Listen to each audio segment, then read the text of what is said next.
Scott wrote an article, Browns by the numbers. We're going to take a look at a couple of these things. So point differential in the fourth quarter. Browns were minus 50 in the fourth quarter. You see, scored 80, gave up 130. Minus 22 was the point differential for the overall, the length of the games. You see some of the other numbers there.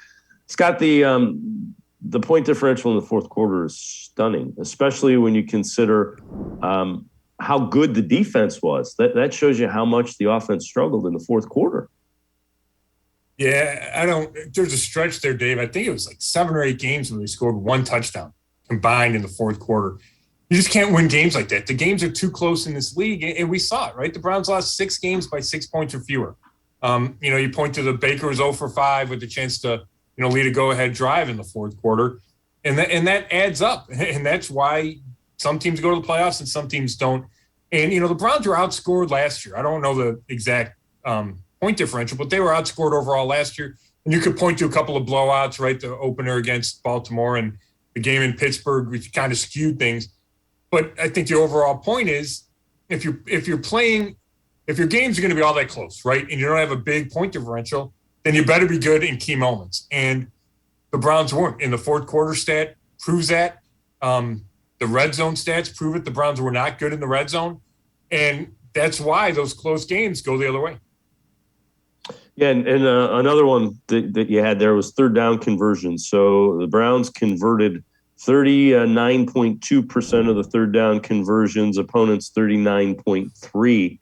And again, you see the Chase McLaughlin 40% from 40 to 49. That's got to improve.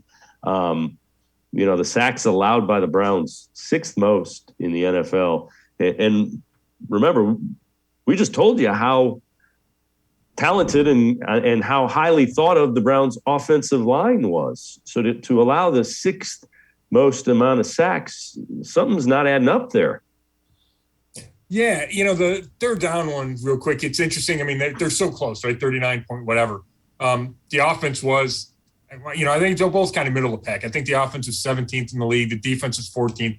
The defense made big strides from not only 2020, but the beginning of 2021.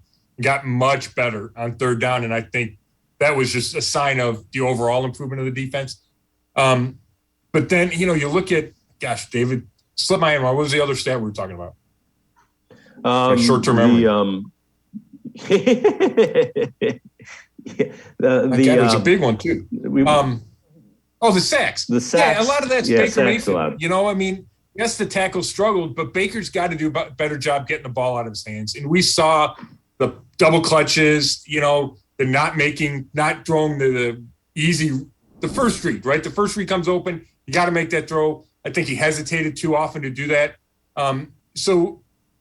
And part of that's on Baker Mayfield. Now, the protection wasn't nearly as good as it was the year before when you had your healthy tackles, but it's not all the offensive line.